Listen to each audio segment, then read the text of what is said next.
Good morning, Mr. Klein. Hello.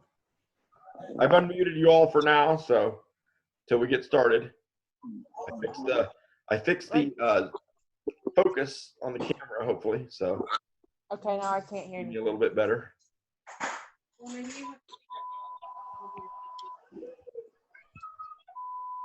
One moment. Oh, One moment.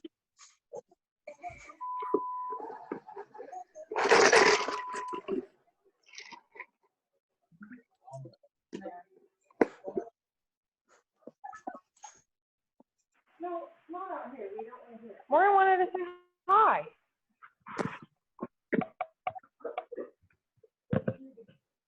Kenzie, can you hear me? Yeah. Here, Morgan. Hello, Mr. Klein. Morgan?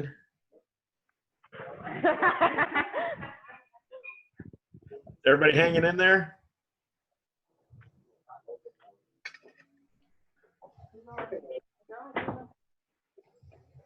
All right, now we go on me again.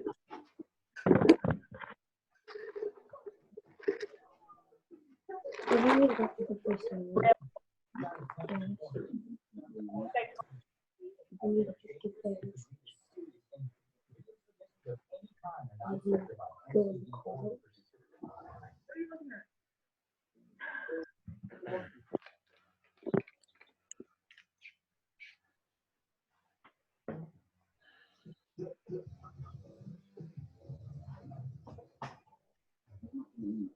Oh, man.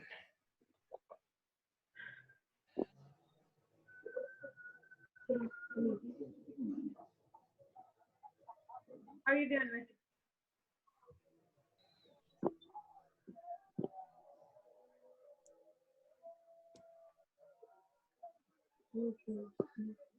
Who are you talking to? I was talking to Mr. Klein. Oh. He's like, You guys want to hear my meal schedule? Yeah. Okay. 7 a.m. breakfast. 7:15 dessert breakfast. 8:30 panic snack with news. 9:45 chocolate. chocolate? 11:30 snack while standing up staring. 12:30 lunch with small dessert. 2 o'clock post nap luncheon. 4:30 trail mix. Trail mix. 6 o'clock dinner with weird vibes. And 10 o'clock ice cream. After that, though. That is awesome. It's a meme. I was just reading you a meme, so. Oh.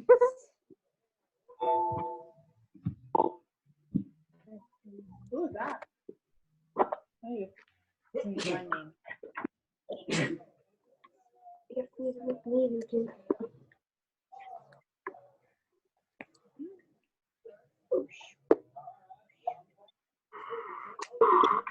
Oh, you dumbass.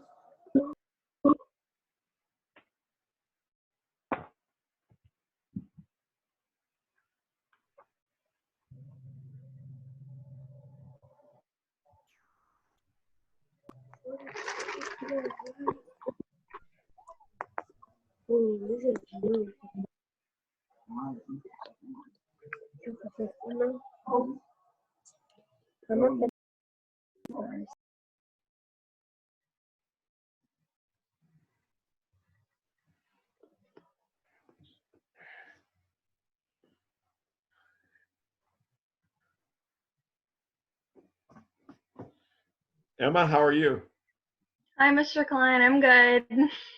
You surviving all this? No. Well, I'm sorry. Is there anything you need?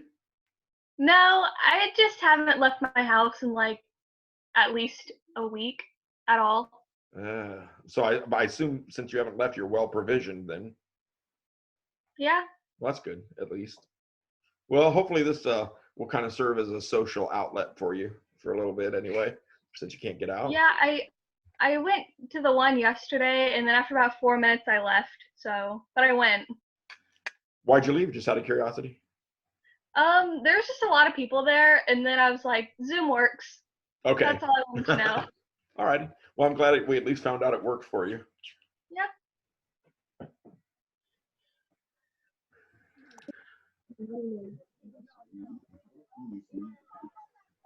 Ben, how are you this morning?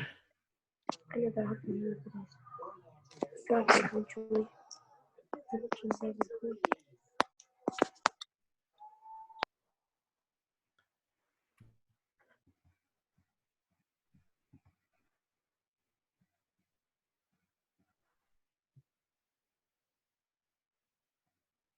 Ben, how are you this morning? I'm pretty good. Tired. I imagine your dad's out and about. Oh yeah, he's been pretty busy I can the imagine. whole time, despite the whole thing. I'm appreciative of what he's doing, but yeah, I can imagine he's pretty busy. Yeah.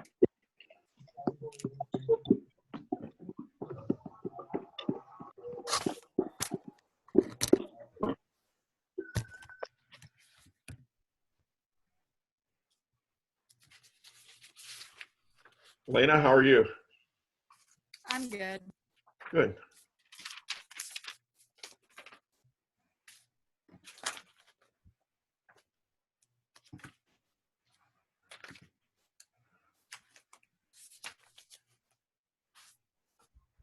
Cole, how are you?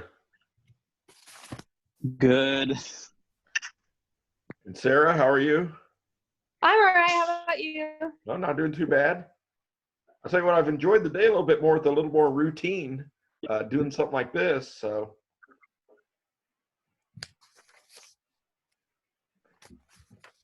all right, well, it's 10:40, so I'm gonna. That's our school bell here. So I'm gonna mute everybody. If you have a question, what's gonna happen is you just unmute yourself. You have that ability. And then you feel free to ask your question, but I'm going to keep you muted during the presentation. Otherwise, all I hear is all the background noises in your homes and everything, even if you're not talking and it's kind of loud. So I am just going to mute everybody for that. Okay. So hopefully you guys can see the screen here, right?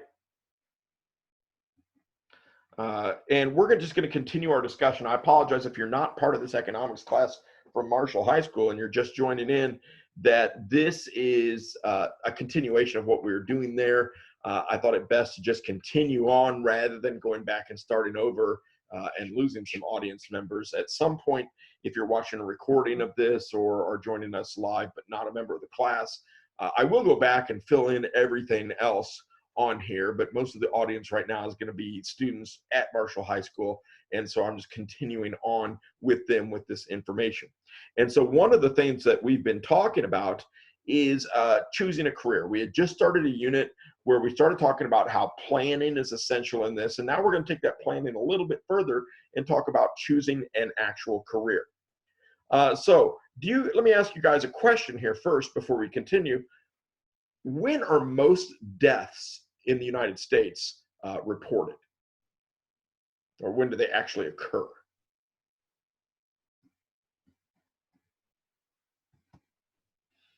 Do you know that heart attacks increased by 33% on Monday mornings? More people die at 9 a.m. Monday than at any other time of the week. And male suicides are highest on Sunday nights, just before the weekly grind. Now, why do you think that is? Should be kind of obvious. People are pretty stressed out about work, what they have to do. All this seems to correlate nicely with the fact that this is when most people report back to their jobs after a relaxing weekend. And the conclusion is that it must be related to the fact that they have a stressful job. That evil three-letter word, J-O-B. A job is the work one does in compensation, for compensation in order to finance daily activities. You go to work and you give them your labor in exchange for a set amount of money. And anyone can hold a job. It really doesn't require any special skills. You can go, and I'm not saying any job is unimportant. I belong to a retail workers group, and all of them see how important we are. We deserve more money and things like that. And they have to think the reason they don't get as much money as they might want is because anybody can go in and basically be taught how to do their job. It doesn't take a lot of specialized skill or a long period of education in order to do that job. Almost anybody can go find a job doing something somewhere. A job is the work one does in exchange for compensation, and anyone can hold a job. It doesn't require any special skills. What I'm promoting in this lesson, though, is not finding a job. I know that sounds weird. Wasn't that the whole purpose of school, to help us get out into the work world and get a job? But this lesson particularly is going to focus on finding a career path that fits you for the rest of your life. And what is a career? A career is a series of related jobs or achievements through which a person progresses in a particular field. A person who enters the field of aviation, for example, may hold jobs as a ticket sales agent, a boarding agent, a steward, a pilot, and then a corporate officer, all within their lifetime, but all within the same field of aviation, that broad career field. And while someone else could obtain a degree in business and management and manage the airline, taking a completely different career path within that same field. I'll tell you a story, and maybe some of you have heard the story before because I like to tell stories. When I was 16, I was in an English class, and one of our assignments was they wanted us to write a paper about what we wanted to do after school was over. Well, I'll be honest with you, I had no clue what I wanted to do after school because I hated school as it was. And so I just wanted to get out. No idea what I was going to do. I just wanted to get out. So instead of writing about what I was going to do after school, I wrote about what I was not going to do after school. And there were two things I was not going to do after school. Number one, I was not going to be a truck driver. My dad, his brothers, all my cousins and uncles on that side of the family, they were all truck drivers. And I was going to be something different. I was going to be bigger, more important than a truck driver. And the second thing I was not going to do, I was not going to be a teacher. My mother, my grandmother, my great-grandmother had all entered the educational field, and I was going to be something different. I was going to be something special. I was not going to do that. And so I joined the Army, and guess what they made me? If you're guessing truck driver, you're absolutely right. That's what I was in the Army. And then I got out of the Army, and I decided, you know what? Maybe I kind of enjoy teaching and coaching football, so I think I'm probably going to follow this teaching track. So I guess never say never, but you know what I want you to do, and how this works on with the planning section that we had talked about previously, is I want you to focus on something that will make you happy. And this is how I ended up in teaching, because I sat there and thought, okay, what exactly is it that makes me happy? I had jobs. I was working third shift at a factory, ThyssenKrupp. I was making camshafts, but I was miserable. I couldn't stand my existence. The people were great. It was just, I didn't see myself. Well, that's not what I wanted to do with my life. It was drudgery. When I got up in the evening to go to work, because I worked third shift, it was like, oh God, I have to go into work. And I didn't want to. And I would probably, if any excuse I could find for like sick leave or something like that, I would take it because it's not what I wanted to do. But it was a job, it paid money, and you need money to continue on, definitely, to provide. But it wasn't what I wanted to do. A career is something more along the lines of, what is it you'd like to do every day that's fun, that you don't even think about it? And this is it for me, to be able to talk to you people about economics and politics and history. Heck, what do you think I was doing on that job with the people I was working with?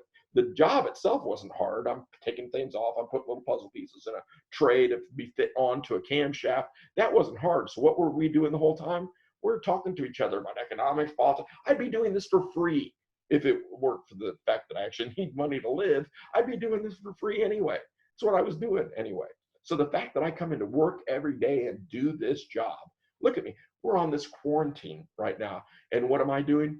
I'm setting up a webcam and I'm doing this job because it's what I enjoy doing. It's what I like doing. And that's really what a career is. Finding a general field that you can work through and in with something that you enjoy doing, that you don't have that stress every day of waking up on a Monday going, oh God, I might have a heart attack because I have to go into this crappy job.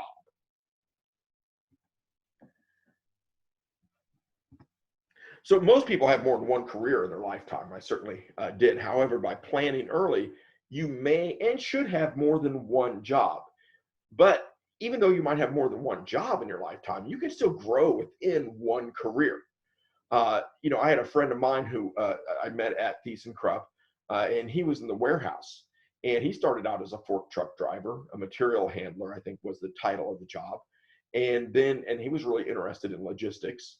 And then he went on to be an assistant manager at a different warehouse for their logistics part, and then the manager at another warehouse before coming all the way back to ThyssenKrupp to manage the entire factory. So it was a pretty interesting career path that he took. It was all the same career, but he had 4 or 5 different jobs within that career to gradually progress through that. Now, in your grandparents' day, it was normal for them to enter the workforce at a particular company and stay with that company for 35 years or sometimes even longer, gradually working their way up the ladder. Today, because of continuing technological advances, the internationalization of the business field, outsourcing, reorganizations, and downsizing, most jobs become obsolete within 3 to 5 years, and it requires you to update your skills and change around. Having a career requires more than just moving up and down the ladder in a particular company, but that you move from company to company in today's age, building on your acquired knowledge in the field to accept work which requires more expertise and responsibility, and therefore has a higher salary for you. Instead of climbing the rungs of a ladder, you're like the ripple made when you throw a rock into a pond. Now, I will say this, in the workforce today, that creates some problems because companies still expect loyalty from you. We've done this for you.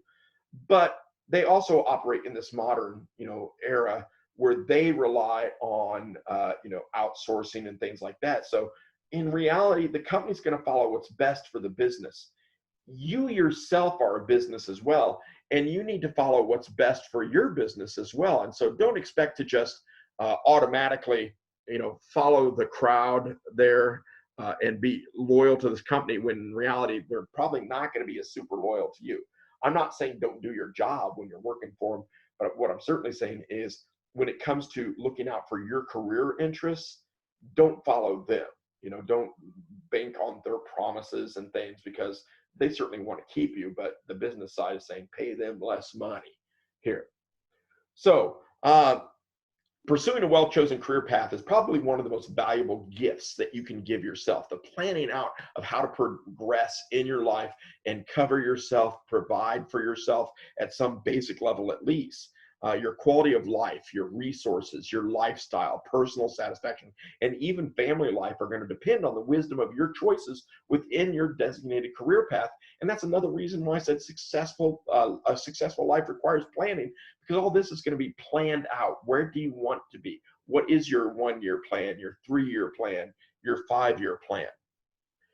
When you're young, I understand, because I couldn't have imagined what I wanted to do out of school when I was 16, 17. And 20 years from now, man, that might as well just be an eternity. A lot of young people have the belief that in order to experience life, you just let it happen. Que sera, sera is the old Latin term, right? Whatever will be, will be. You just live life. Life will happen. You'll deal with it when it comes up, things like that. It all sounds good. But the bad news is life is going to happen. And you're going to experience it no matter what. You're going to get hungry someday. And then what are you going to do? If you haven't planned for how to provide for that pantry, that refrigerator, a kid might come along. What are you going to do? The bills are going to come due. What are you going to do if you haven't planned something out to provide for these things? Wouldn't you rather, in providing for these things, experience it for a purpose, something that makes you happier, something that you see engaging you and making other people benefit from your experience, rather than just waking up every day following a routine of drudgery, going into work you hate, that job, just to get these things done? Unfortunately, when life happens, the focus becomes staying alive, and that's what you're stuck in, going to jobs that you hate, that are causing you physical stress, that are leading to those heart attacks on Monday mornings. As Thomas Hobbes put it, life is nasty, brutish, and short when you're just living a life focused on staying alive instead of on doing something that brings you joy. You'll need to eat, you'll need to find shelter, you'll need some warm clothes, and all these things are going to require money to purchase. It's a fact of life. Money comes from one of two places. Either you work for it or it's given to you in the form of a handout, basically. The connotation of a handout is that the recipient is the object of pity. puts them on display as a mental weakling who could not handle life and therefore requires help. At least that's how I always felt personally. You know, when I take a handout, it's like, okay, you couldn't do it on your own. And now sometimes in life, do we need handouts? Yes. I have been the beneficiary of government handouts. I've been the beneficiary of personal handouts, but I never liked it because it always made me feel like I owed these people. And even though they may not feel like I owe them, they're doing it out of the kindness of their hearts. I always felt like I owed them. And therefore that debt had some control over my life. And I never liked it. Whereas if I work, that's an exchange. I'm giving you my labor. You're giving me money. There's no debt involved there. We agree upon here's what you're going to give me. I give you this. You give me that. It's not a handout. The connotation of a handout, it makes the recipient that object of pity. And that's what I never liked. Work, on the other hand, is your contribution. You're paid because the employer owes you for what you have contributed. Handouts eventually go away because of that one key economic concept, scarcity, the governing principle of economics. Family members will eventually want to focus their money on their lives, and the government will be forced to ration. And if there's not enough money to go around, then that's what they have to do. You know, when my grandparents, I couldn't live off them. They were old. They had to focus their money on their health care, on their retirements, because their bodies were giving out and they couldn't keep working. I could not live off them, and I knew that. That's why I did something when I got out of school. But you know, it's just something. There's a lot of people out there still trying to live on family members, still crashing on the couches of their friends, while their friends are trying to make a life and provide for themselves. No one can provide for you forever, and that includes the government. If half the nation were to go on unemployment, well, that's a ton more money. And you can see that right now with what's going on with the financial discussions regarding what the government should provide in this quarantine and coronavirus in terms of money. Where's the money going to come from? We can print it, which we learned in macroeconomics is going to lead to a great deal of inflation. We can certainly borrow it, but then that increases the debt, and we can get all kinds of Keynesian and Austrian economic discussions about what that debt does. But certainly that money has to come from somewhere. And if we lessen the amount of money or we increase the amount of money we're spending or lessen the amount of money we're bringing in, then certainly the money's going to decrease that we can spread out. That's rationing. And people aren't going to have everything they want out of it. I mean, look at the people right now. If you know of anybody, or even yourself, if you're getting, government benefits to help you live, and God love you, I'm not putting that down because sometimes we need it. But think about what it actually provides you. Don't you want a little bit more sometimes, but you're limited by that? This is what I'm trying to get you to prepare for a life where you might have some limitations, but there's always the chance you can overcome them. When you rely on handouts, there's never that chance to do that. Parents, grandparents, aunts, uncles, they'll want to retire comfortably. And for many, that means managing every penny and staying on fixed incomes, which means they can't provide for you. Siblings and cousins will need to focus on their own families and direct their money there. Eventually, even the government will run out of people to tax so that they can give you a handout. And most importantly, you may actually want something out of life instead of just needing the basics. Even if it's just desiring a decent steak instead of hot dogs and macaroni and cheese every night, that is going to require extra money. And when every other source besides yourself is tapped dry, you're going to need to find work. And that is where and when people are forced to find a job. But as I stated earlier, this is not about finding a job. This is about doing the planning so that you have a career in the future. So as uncomfortable and time-consuming as it may be, a successful life requires planning. Your life in the workforce is no different. If you do not want to become one of those health statistics mentioned before and want to feel like you have contributed positively to society, this is exactly what a career is. A plan for how you want to move through the majority of your life when you will need to work to earn a living. At your age, you may be thinking, who needs a career? Well, the fact of the matter is you can live life without a career. I just described life without planning a career. You'll find jobs, you'll bounce from job to job, but will you truly be happy? You can experience life, or you can let life experience you by making a plan where you can make a difference. So we've discussed in general what a career is, but what exactly are the benefits of career planning? The career path you choose will define your financial resources and your standard of living for years to come. A minimal standard of living provides little more than basic needs. And I know some people who are very happy in their career, teachers, excuse me, that make not a lot of money. Now, because that's my chosen career path, I have to accept that there's some things in life I'm probably not going to have. I'm not going to have a 52-room mansion in Malibu with 17 garages filled with luxury cars. Not going to happen. I've had to accept that because of my career choice. If I wanted that, I certainly should have looked for a different career path in order to get those kinds of resources.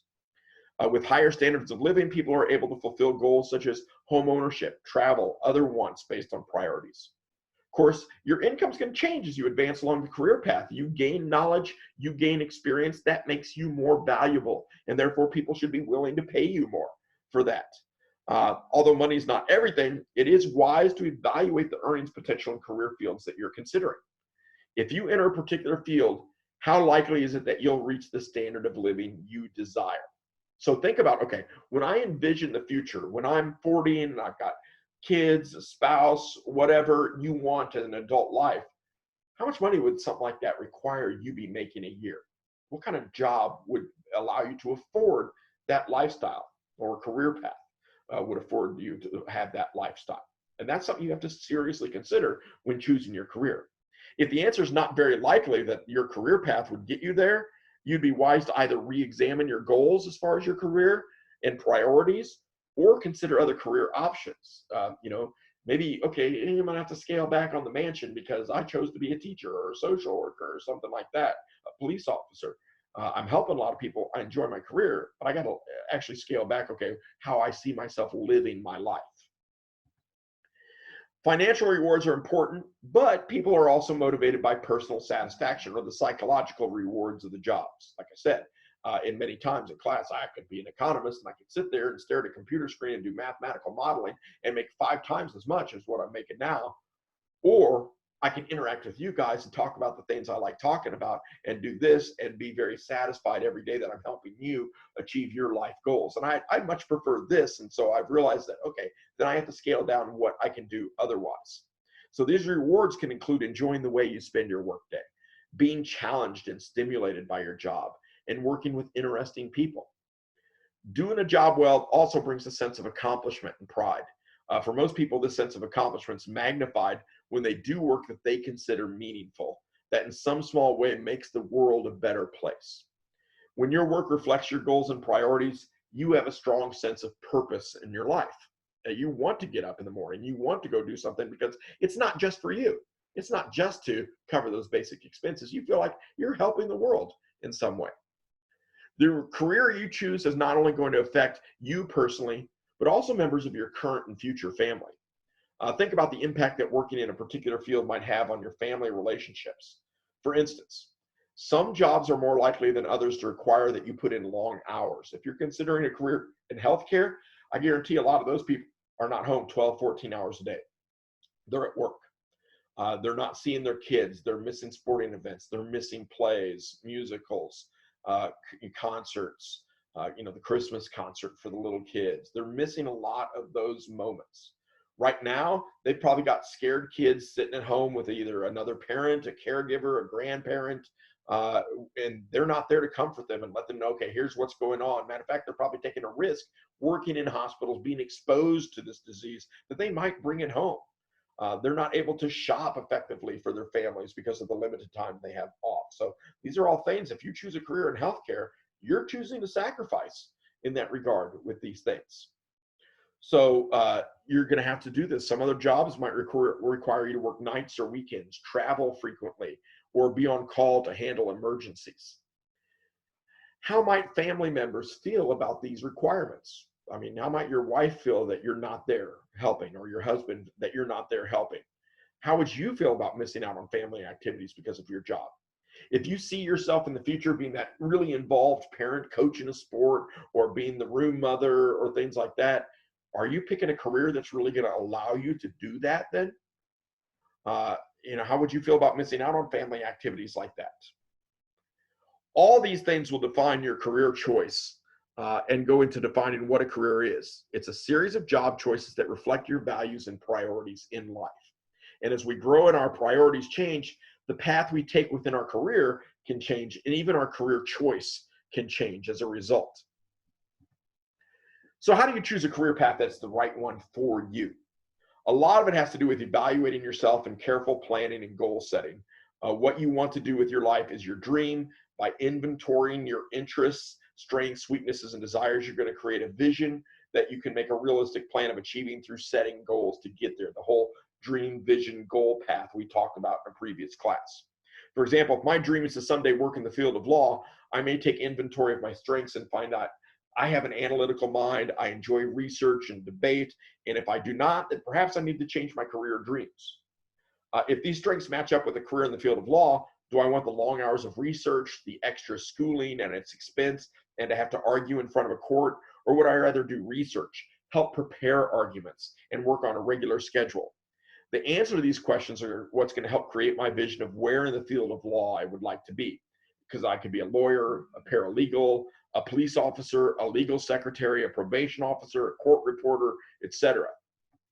And once I've established that I really want to be a lawyer, then I can start setting measurable goals to accomplish this. Research law schools to find one that's best rated by the ABA, American Bar Association, and it fits my educational budget before the end of my junior year in college. Take the LSAT, law school admissions test, the summer between my junior and senior years of college. Get written references the fall semester of my senior year in college, etc. These are all goals, well-defined goals. And this is all well and good, but perhaps it's best to start at the beginning and focus on how to define your dream in terms of choosing a career. Experts say that the first step in finding a career, and I've already mentioned this, is to identify something you love doing. That time flies by when you do it, you're good at it. And if you had a choice of what to be doing at any given time, you would be doing that whether you got paid or not. When you find that activity, that's a good place to begin your career search. Some aspects to inventory when thinking about what that activity are include, what are your natural talents? Everybody has a natural talent, so don't tell me I don't really have one. Everybody has one. It's just a matter of identifying them. We all have certain natural talents, certain tasks that come easy to us. When we use our natural talents, time moves fast. We tend to receive compliments for our abilities. Knowing where our natural talents lie is a key to choosing the right career. Of course, we're capable of doing other things, but those tasks usually feel more like work. What do you always enjoy doing, and how can those skills be applied to a job? What is your work style? Each of us has a preferred work style, even if we do not realize it. That style can sometimes conflict with a career choice. For example, if you're a lawyer, you're going to be doing a lot of research in a library. Do you like a lot of socialization and talking to people? Probably not going to work out in the field of law, to be honest. A flexible working environment might allow you to deliver projects on various dates, while a structured environment would require specific deadlines and strict guidelines. Are you a procrastinator? Maybe that you need more structure than just be given freedom to say, okay, do this. What works best for you? In which environment do you tend to thrive? Where do you like to work? What is your preferred work location? Your preference could vary from a small regional office to corporate headquarters to a home office, an airport hotel if you have to do a lot of traveling for your job, a beach suite in South Florida. How often do you like to work away from home? Do you mind traveling for your job? If living out of a suitcase makes you cringe and you need consistency in your workplace, you would want to avoid a career that requires a lot of moving around. Do you enjoy social interaction? We kind of already talked about. Do you like working with others as part of a team? I'll say this, the number one characteristic of an employee most employers are looking for today is the ability to work together in teams. Hence why I made you do the group project in civics. Are you motivated by the needs of others and your ability to provide a solution? And this is critical because some people shy away from that connection and would rather deliver value behind the scenes without the complications of interacting with colleagues and clients. So know your social needs so that you can choose a career that matches them best then. How important to you is your work-life balance? Do you have do you value a short commute and a home-cooked meal every night? Do you live for weekends out at the soccer field watching your kids play? If you need those creature comforts on a regular basis, you're going to want to pick a career that gives you the time to enjoy them. So look for jobs with regular hours with little to no requirements to work overtime or on weekends. Are you looking to give back? Some careers have a component of giving back where the beneficiary of your hard work is not a corporation's bottom line, but rather a sick child, an endangered species, or the planet's air quality. And if it's not important to know that your hard work makes a difference on a large scale, this could be a significant driver in your career choice. Are you comfortable in the public eye? Listen, I can't go to Walmart and load up a cart full of beer and push it around the store because all of you guys and your parents are walking around the store and all of a sudden it'll be Mr. Klein's a big alcoholic. Certain careers encourage or even require employees to have a public persona. And you may become known in your local community. If you are a spokesperson, that recognition could extend to a national level. Or if you serve as your company's representative at trade shows or special events, you may become known in that niche community. How does this strike you? As an opportunity or as an obligation? If you thrive on recognition and the chance to build a personal brand while promoting your company's work, look for careers that allow you to stand out front. How do you deal with stress? Some of us thrive on big deadlines or being on the hook for important projects. We like being the glue that holds everything together. And in this role, people trust you. They expect that you'll suck it up and deal with the pressure. Of course, we all have different stress thresholds and different ways of dealing with stress. If you thrive under the gun, you may do well in a high stress career. If you don't, I wouldn't consider a career that's considered high stress. I wouldn't want to be an ER doctor. How much do you want to make? Very important consideration. As you look forward in life, what are your expectations for money? You might be single now, but maybe you hope to become your future family's breadwinner. Or maybe you're part of a successful two-income family and need to decide whether you're comfortable living on less or compromising on other career aspects like work-life balance to earn a better income.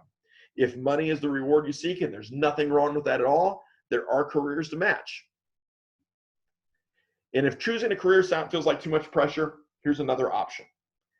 Pick a path that feels right today by making the best decision you can and know that you can change your mind in the future. One of the advantages of being young is you have time to experience things and then make up your mind.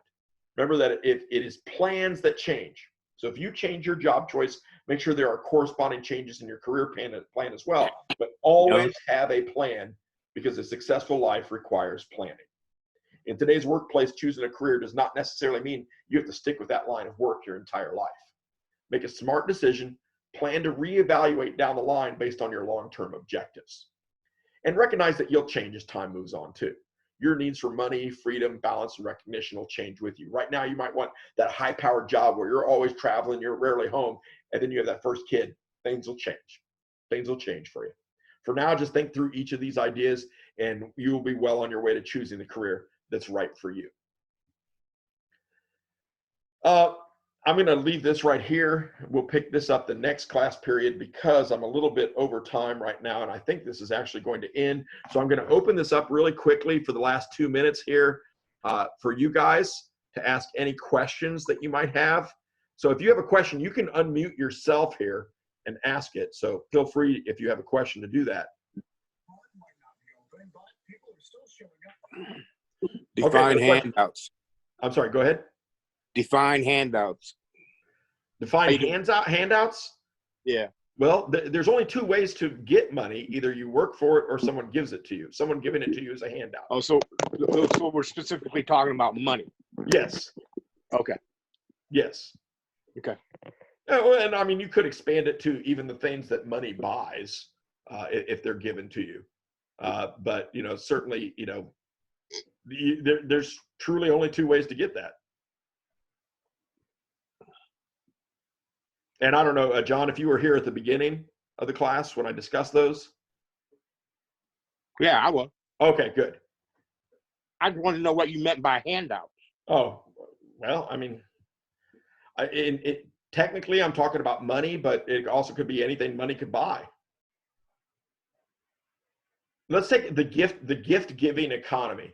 At Christmas, if someone buys you a gift, do you feel some obligation to, even if you didn't get them a gift that year, to sometime in the future give them a gift also? Kurt, we're having thunderstorms, so you cut out right there. Okay, I apologize. No, that's all right. That's all right. No, in a gift-giving economy like the West kind of has at Christmas time, if someone gives you a gift, whether you bought them a gift that year or not, wouldn't you feel some obligation in the future to get them a gift as well? Sure. Yeah, so even a gift like that is kind of a handout, and it's the debt feeling that we get from that that mostly I'm referring to.